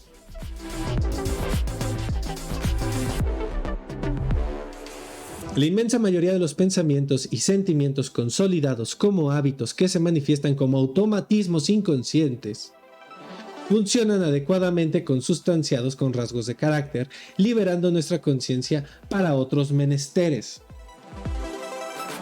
Eso es condicionamiento dicho con otras palabras. ¿No? Eso es TCC. Recuerden que Ellis, pues bueno, estudió para psicoanalistas. O sea, es que no hay un solo cuate que haya mejorado el conductismo que no haya sido psicoanalista. O sea, uno de los importantes, ¿no? De seguro los hay, yo no los conozco. Todos los que yo conozco van por allá y todos han tenido en algún momento alguna aproximación con el psicoanálisis. Porque no puedes, no. Ese es el tema. ¿Qué es lo que ocurre? Tú viviste cosas, generaron memoria.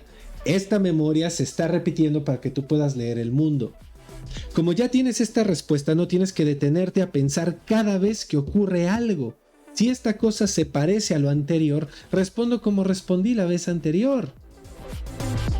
Y eso me permite dedicarme a otras cosas. Si cada vez que voy a tomar una taza, yo me pregunto cuál es la mejor forma de tomar la taza, voy a perder un chingo de tiempo en esto y no voy a poder disfrutar el café que me estoy tomando con otra persona. ¿No? Salud, por cierto. Todas estas cosas automáticas son inconscientes. O sea, vamos a decirlo como es. El inconsciente es inconsciente para los conductistas, porque ahí está. No pueden decir que no. Se llaman pensamientos automáticos, ¿no? Creencias nucleares, ¿no? Creencias intermedias y pensamientos nucleares. Si existe conducta automática, pensamiento intermedio y creencia nuclear, y todas estas cosas no sabes que las sabes, y por eso tienes que recurrir a ellas a partir del proceso de terapia, entonces eso es inconsciente. Para los conductistas es inconsciente el inconsciente mismo. Fácil. Usando su propio esquema, no es tan complicado. Mira, qué interesante. Entonces, también hemos visto que por ese motivo el carácter constituye el lugar hacia donde el tratamiento psicoanalítico, cuando es auténtico y genuino, apunta sin intentarlo de una manera deliberada, como si procediera de reojo y sin prisa, sin pausa, mientras procura ser consciente de algo reprimido que urge. Pareciera que no se está haciendo gran cosa y mucha gente le dice, es que pues, no sé de qué hablar, pues hable de lo que usted quiera hablar y sobre eso vas avanzando y otras cosas cambian. Es que ya todo está cambiando, pero esto sigue jodiendo. Vale, pero cosas están cambiando. ¿Cómo le llama la psiquiatría? Comorbilidades. Te quitan el moco. Sí, ya se te quitó el moco. Es como el COVID. El COVID, lo que te mataba no era el chingado COVID, o sea, no era la cosita esa. Era todos los efectos que tenía en el cuerpo, como todas las enfermedades. No es una cosa nada más del COVID. Se te cansaban los... El COVID generaba coágulos. Estos coágulos generaban daño en los pulmones. El daño en los pulmones hacía que ya no pudieras respirar bien y entonces te morías. No fue el COVID, fue todo lo que generó. Pero entonces tú vas quitando las otras cosas hasta que de repente te das cuenta, ah, mira, tenía COVID, ¿no? Pueden ponerle viruela, pueden ponerle el virus que ustedes quieran, la bacteria que ustedes quieran. Funciona más o menos similar. Si hablamos de una bacteria come carne, ya estamos hablando de otro tema, ¿no? Porque la bacteria pues genera un efecto directo, ¿no? Pero bueno, cosas de medicina. Y aquí traigo un ejemplo muy puntual de estas imágenes donde tú centras la mirada en algún punto específico y entonces aparece una imagen tridimensional. No logré encontrar ninguna para estos fines, pero si la encuentro se las traigo. Lo importante de esto es que para que tú puedas ver la imagen, tienes que pelear contra la intención de enfocar la mirada. Tienes que ver toda la imagen al mismo tiempo, viendo solo un lugar sin mover los ojos, que es lo que por lo general hacemos. O sea, nosotros estamos viendo este punto y volteamos a ver los otros puntos para escanear. Tú tendrías que estar centrando la mirada en este punto para que toda la otra imagen surja en automático. Si tú lo mueves, la imagen desaparece. Kiosa asocia esto con la atención flotante. Cuando uno escucha lo que dice un paciente, no desenfoca su atención. Es difícil que... Si cuando uno escucha lo que dice un paciente no desenfoca su atención, es difícil que descubra lo que la represión encubre. Y trae otra anécdota. Que manda un sabio, sus sentidos los manda a buscar algo que había perdido, los sentidos no encuentran ni madres, y entonces manda su no buscar. Y su no buscar encontró las perlas que buscaba. Ahora, dicen, ay, pinches cosas esas, no es ciencia. Hay una serie muy buena que se llama Bones. Ya terminó. Me hacen falta algunas temporadas, pero las buscaré, no importa. Y esta es una antropóloga forense que revisa huesos. Es una cosa maravillosa. Acabo de caer en cuenta en algo, pero ese es otro tema. Entonces, esta mujer lo que hace es que revisa todos los cadáveres y sobre eso resuelve asesinatos. Ya saben, típica trama estadounidense, ¿no? Se enamora de un cuate que es lo contrario y extremadamente racional, el otro cuate es sensitivo y emocional, pero bla, bla, bla, bla, bla, ¿no? Y en algún momento no saben qué es lo que mató a la persona y dicen, nos hacen falta pistas, ¿qué? Y entonces entran a una habitación donde están los huesos y están todas las radiografías y dice, a ver, vamos a buscar. Y le dice su becario, ¿qué buscamos? No sé, tú busca. Pero ¿qué buscamos? No buscas nada en específico. Si tú buscas algo en específico, vas a dejar de ver todas las otras cosas. Solo busca. No busques algo, busca. Observa. Y entonces empiezan a aparecer cosas que no habías encontrado por estar centrado en una misma cosa. ¿Sí? Es como cuando estás en la pendeja con el crush y no volteas a ver todo lo que está alrededor, ¿no? A todas las buenas parejas que tienes ahí fraccionadas porque no son el crush, ¿no? Dices, bueno, a ver, o sea, podemos pensarlo diferente, ¿verdad? Pero pues, así las cosas, ¿sí? Entonces, diversas enfermedades que nos aquejan se relacionan con distintas estructuras de carácter que nos predisponen a sufrirlas. Aquí les doy un adelanto, ¿no? En algún momento Kiyosha dirá que, por ejemplo, la diabetes está profundamente relacionada con estructuras de carácter melancólicas. O sea, la diabetes es una forma de melancolía. Es una tristeza, es una amargura, es una decepción. Es no poder disfrutar lo dulce de la vida. Entonces no puedo procesar las azúcares, ¿no? Dices, pues metafórica, poéticamente está bien bonito, ¿no? Dices, ay, está bien loco, ¿no? Porque aparte es un perfil que tiene que ver con la desesperanza. Y de repente escuchas a muchos diabéticos y ya, o sea, es como si la vida se les hubiera acabado. Y dices, madres, güey, pinche Kiyosha se la sabe. Pues quién sabe si se la sepa. En ese paciente. Tú sabes que hay otras personas en las cuales ha pasado así. Pero cuando una persona llega a análisis, lo importante es su historia. Ya lo mencionamos. Sabemos que una predisposición no alcanza para determinar que la enfermedad se produzca. O sea, que tú seas tristón, no le encuentres sabor a la vida, no va a decir que te va a dar diabetes, no. Pero al contrario, y esto es lo que también le podríamos cuestionar, dice, las observaciones nos muestran que en los enfermos del corazón, y entre comillas, siempre encontramos los rasgos de ese carácter, que es el carácter de las enfermedades de cardiopatías, ¿no? Y dices, ¿sí? ¿Neta? No sé. El enunciado es problemático porque está diciendo, ¿sí? Bueno, ahí el todos es mío, ¿no? Los enfermos del corazón, el problema es el siempre, el todo será mío, el problema es el siempre. En el momento en el cual encontremos uno solo en el que no, el enunciado se cae por piso. Obviamente, ¿no? Sí, capaz que hay alguno que sí le llegó, ¿no? O sea, ahí es donde hay ciertas cuestiones por mera biológica genética, ¿no? Y o genética. Ahora, los avatares de la relación entre la enfermedad y el carácter recorren una trayectoria más compleja en un territorio en donde abundan bifurcaciones y entrecruzamientos de caminos.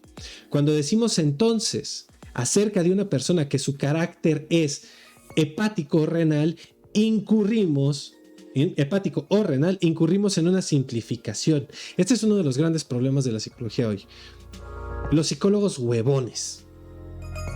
No solo los psicólogos, los psicoanalistas huevones también. Los psiquiatras huevones también. No puede, o sea, claro, es muchísimo más sencillo. Y esa es una de las cosas muy tediosas de estudiar psicoanálisis de manera formal, al menos al momento. Espérense a diciembre, denme de aquí a diciembre.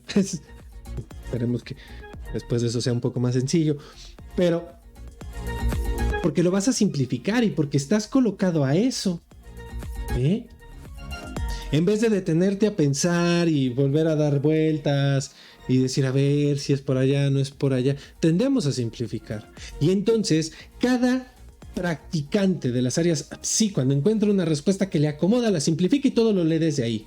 No puedes agarrar y ir por la vida y decir que tienes un modelo de terapia y formas personas en terapia cuando tienes un solo puto diagnóstico y todo es narcisismo. No mamen. No mames. Siguiente stream, Iñaki Piñuel es una mamada, ¿no? Pero me cagan. O sea, no va a haber año que no haga ya una de estas cosas a la que no le esté mentando, lo estoy casi seguro. No, tal vez sí, cuando ya esté produciendo otras cosas que no sea nada más mentarles la madre. Pero entonces, no podemos simplificarlo y por eso es importante irnos a la historia. Y para eso tenemos la patobiografía. ¿Qué es la patobiografía? ¿Sí? Cuando en una persona que se psicoanaliza surge una enfermedad del cuerpo que podría evolucionar muy mal si prescindimos de otros recursos médicos, nos encontramos con la necesidad de integrarlos con el psicoanálisis, ya que, aunque sabemos que el tratamiento psicoanalítico demanda un tiempo que a veces la enfermedad no concede, también sabemos que en la evolución del proceso patológico influyen motivos que son inconscientes. El hecho de que el psicoanálisis y la cirugía o la farmacoterapia ejerzan su labor por separado, conduce muchas veces a contradicciones que disminuyen o inclusive perjudican los resultados de las diferentes curas que se intentan. Y aquí es donde uno va a preferir el menor de los daños. Opéralo, ya después vemos qué. Es que vengo a consulta porque, ¿qué crees? Pues,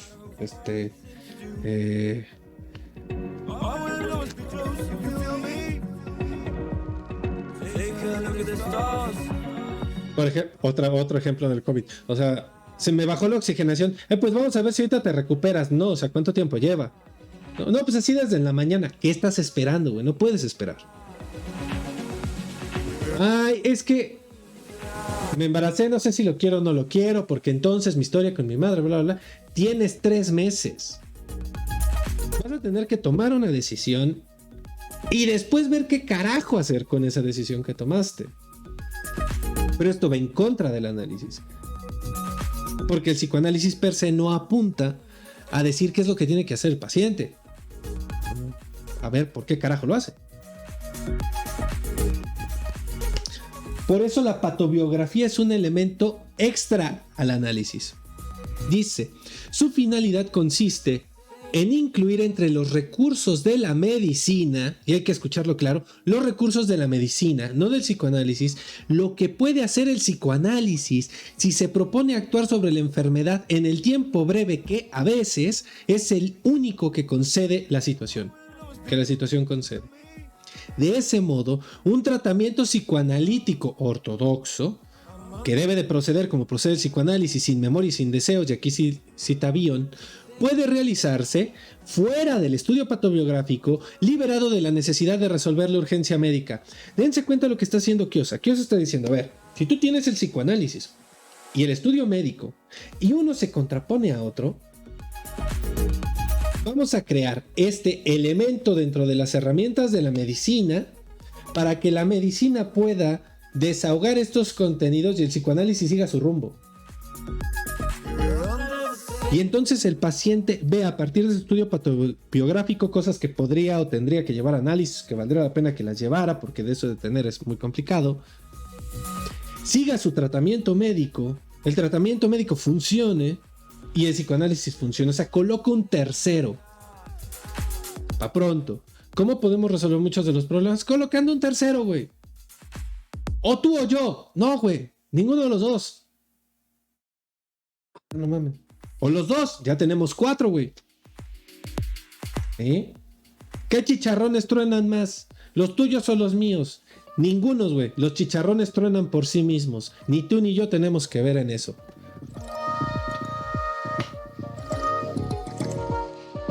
Y pasas a más, ¿no?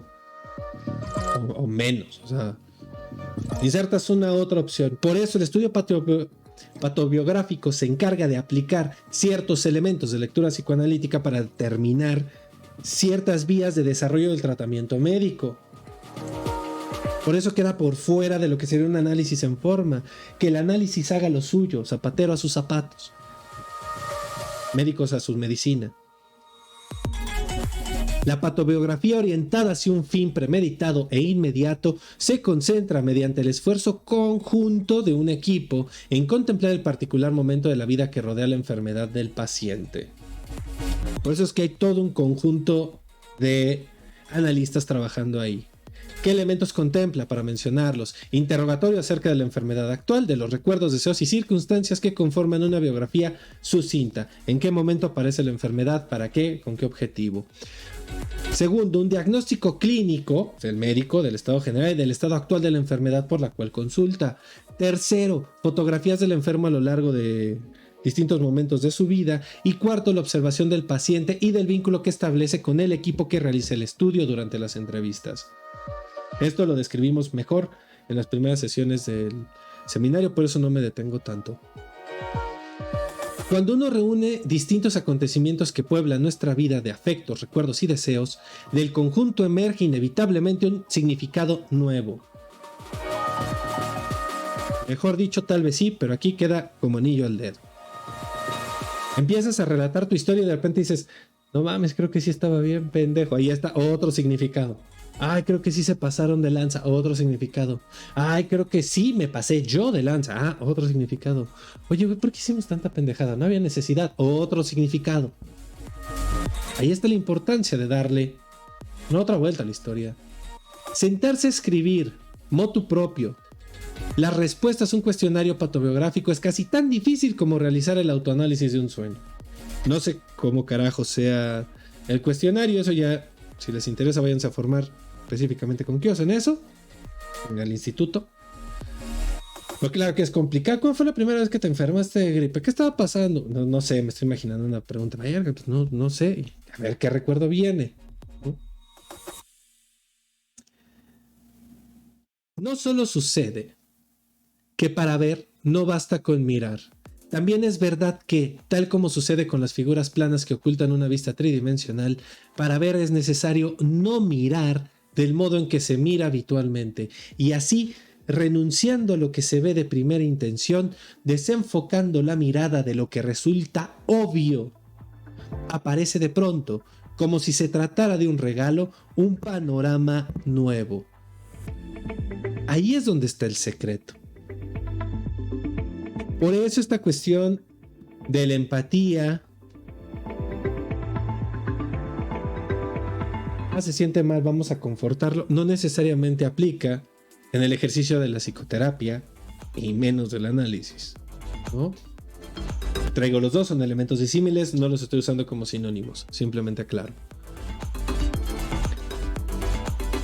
Los modos habituales de mirar el diagnóstico nos llevan muchas veces a olvidar los fines para los cuales la enfermedad funciona.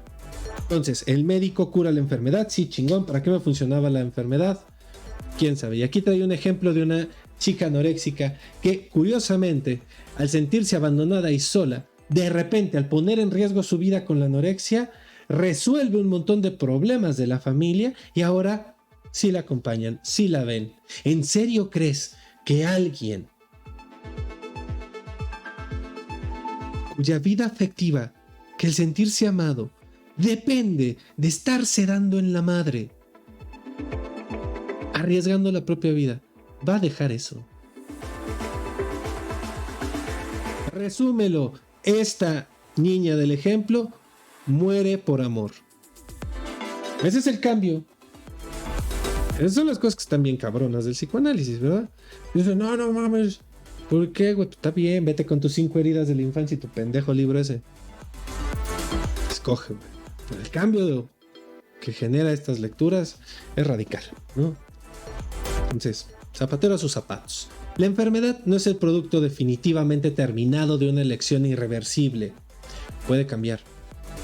Es la expresión de un conflicto que todavía continúa vivo y se presenta desde ese punto de vista como la segunda oportunidad para enfrentar el drama que ya una vez fue rechazado. Ibas tranquilamente por la vida haciendo una bolita de carne, pelo y baba.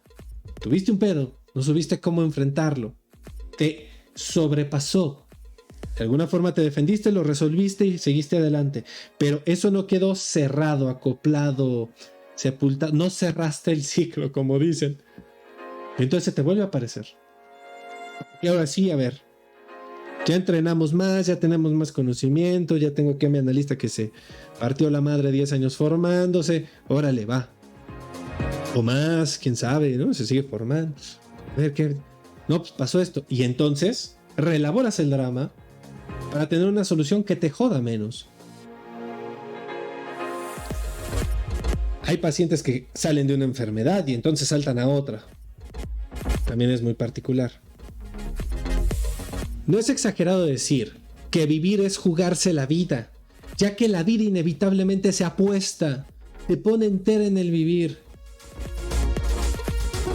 El interés que despierta un relato, que a veces alcanza a constituir el suspenso, que suspende nuestro aliento, como si se pudiera con ello suspender la vida, es el producto de nuestra capacidad para meternos en la historia. Uno entra a la historia junto con el paciente, no sin él. Eso claro que mueve, claro que simbra. No cualquiera se avienta a hacer eso. ¿No? Por eso pones tus pruebitas de escudo, por eso pones tus tareas de escudo, por eso pones la metodología de escudo. Por la angustia. Y claro, en un entorno legal se comprende, ¿no? Pero también hay que ver cuál es la cuestión con respecto del tratamiento. Una historia se despierta en la medida en que tiene la capacidad de representar un acontecimiento actual, inconsciente, que permanece en curso y cuya intriga no se ha definido todavía. El psicoanálisis recurre al pasado para entender el presente, para cambiar el presente. El pasado no se va a cambiar, güey. Ya pasó, ahí está. Hay que darle lugar. A veces es muy jodido, sí. Y por muy jodido es muy jodido. No se puede decir menos. Pero dar cuenta de cómo tú estás leyendo el mundo a partir de tu historia puede, y lo decides así, que al menos decidas si quieres seguir ahí, ¿no? Si ya lo decidiste, sabes que también puedes decidir salirte. De modo que una historia solo puede relatar aquello que está vivo en el presente. Todo el tiempo hablamos del presente. Pero es como, a ver, ¿de qué va a hablar hoy? No, pues no sé, pues coja, hoy en presente. No, pues quiero hablar de cuando mi abuelita me daba en la madre. Órale, vas, date. No, pues quiero hablar de que la señora de las tortillas me vio feo. Vas, date. En presente. Así esté hablando del pasado. Eso que habla, uno solo habla en presente. Uno no habla en pasado. No puede ir a las conversaciones del pasado y hablar allá. Make no fucking sense. Generarías una discontinuidad temporal y entonces Back to the Future y todo este rollo, ¿no? Aquello que no ha pasado porque no ha terminado de ocurrir. No ha pasado porque sigue ocurriendo. ¿Sí? El pasado terminó de ocurrir. Lo que nos interesa del pasado es lo que está vivo en la actualidad y en la manera de vivir el presente. Ese presente vivo es el que produce interpretación del pasado que llamamos historia. ¿Qué es la historia? ¿Cómo yo interpreto el pasado? Por eso no hay historia completa, ¿eh? Y esto lo dicen los historiadores. La historia pues, son interpretaciones del pasado, porque el pasado completo no lo vamos a tener nunca. Si renunciamos, en virtud de lo que señalamos, a la pretensión de una historia definitivamente verdadera, entre comillas, podemos comprender que cada una de las historias que nacen en nuestro campo de trabajo, cuando interpretamos el significado inconsciente de las enfermedades del cuerpo, constituye un valioso fragmento de la verdad buscada. A veces pareciera que a los practicantes se les olvida que no tienen la verdad. Y que la verdad no es lo mismo que el saber, ¿no? Ahí ya está la conferencia, 2 horas. Ah, no, todavía no lo subo, disculpen. Ya lo subiré, ¿no? Pero ahí está, ya publicada entre las diferencias, ya está hecha. Darle lugar a la verdad de la historia del sujeto, a esas verdades del deseo, es el sentido del psicoanálisis. ¿Qué se va a curar? Nada, güey, no está enfermo de nada. ¿Desde dónde relatas la enfermedad y la salud? Desde otros lugares.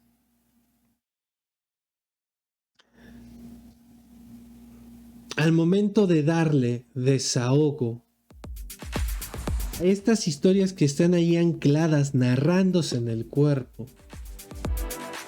puede tomar su vía y la historia puede tomar su vía. Y esto no tienes evidencia empírica como chingados, no. Ves a la gente demacrada por historias, eventos que están pasando en su vida, salen de ese rollo y de repente dices, ay, güey, hasta te ves más joven, te ves recuperado. Ves a las personas que tienen esquizofrenia o que tienen una psicosis y ves cuerpos acabados, ¿no? Como es un cuerpo tan desgastado porque ha vivido más de una vida, ¿no? Y a veces dos al mismo tiempo, y ves a las personas con esquizofrenia. Es muy desgastante. Entonces,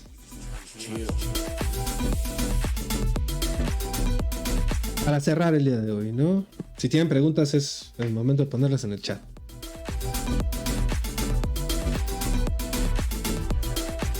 Cada sensación dolorosa, sea o no sea una enfermedad, cada sensación placentera, sea voluntaria o no, cada sensación marca la historia y sirve como elemento a partir del cual tú puedes empezar a representar cosas de tu historia que han ido quedando pendientes.